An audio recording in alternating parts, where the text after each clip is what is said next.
When Cassie came to us, it was exactly like she said, and I've never seen anybody so beaten up in my life. And I felt the same thing she felt as we went from one place to another that usually will take people in, but they wouldn't because of COVID. And I looked at her and I could not make her go back to the streets. Now, I would like to say that it was rosy, but this little gal's got some spunk in her. And I'm just going to tell one little funny story because we need something funny right now. And that is that I took her down to the Dream Center with me one day when we were packing food boxes. Now, mind you, she's got her mouth wired shut, okay? She's staying in her cottage. She's got her mouth wired shut.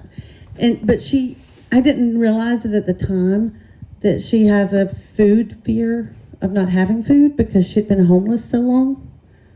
And one thing she didn't tell you about holding her husband in her arms and him die was that she was in a homeless camp when that happened.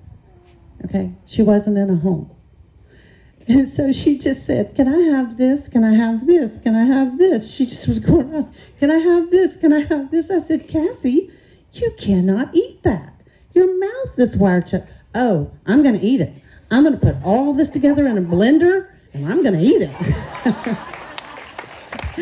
And she did. And she did. But I just want to invite her and Karina to the stage and just say, look what the Lord has done.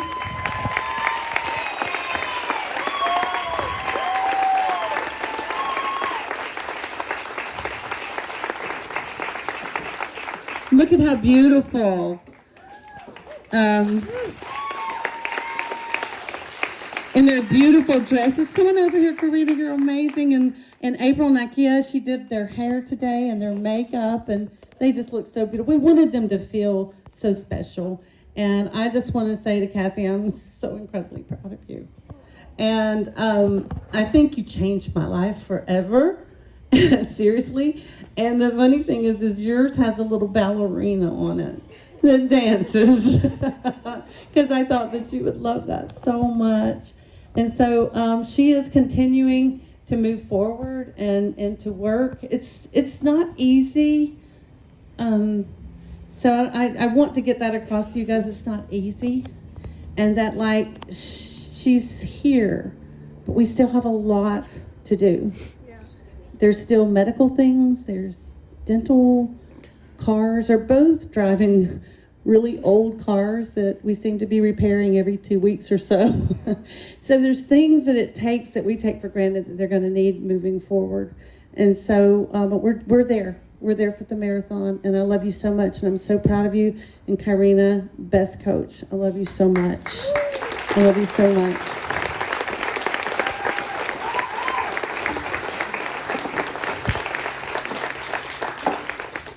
So we're going to kind of move into the end of the program, we're talking about Canopy of Hope. And that is, again, never underestimate the power of a single seed sown in faith. Single seed of picking Cassie up that day. I saw hope come through somebody coming by and giving me a hand, somebody calling me on the phone, somebody not letting me go under, somebody that was there for me, somebody that would help me. And every time we do that for another person, okay, we're sowing seeds. There were probably a ton of seeds sown in these ladies' lives before they ever got to us. But we were the ones that got to plant it and watch it grow. And I am so internally grateful for that.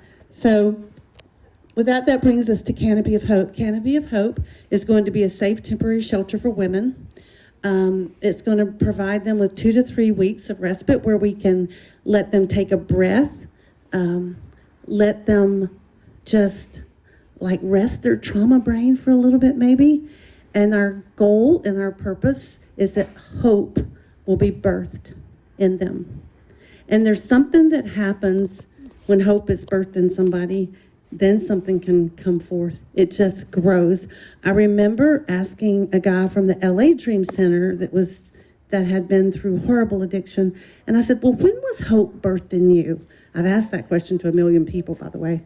When was hope birthed in you? And he said, I think it was the day when I thought, what if this is true? All this stuff they've been telling me, what if this is true? And he took the step to get help and to go to recovery, and it turned his life around. So what we are wanting to do in this community is bring these women in. It is a fact that every week, 20 to 30 women are released from jail, and they're released at midnight. Did you guys know that? And many of them are either addicted or they're in a life of generational prostitution or whatever, and they get out at midnight, and guess who are they going to call? Where are they going to go? And the cycle starts all over again. Okay? We have people calling us every week. This week alone, I am not lying, four people in addiction.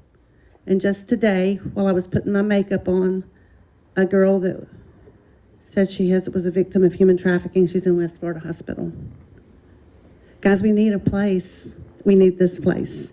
And we need to allow them to breathe, and we need them to have hope.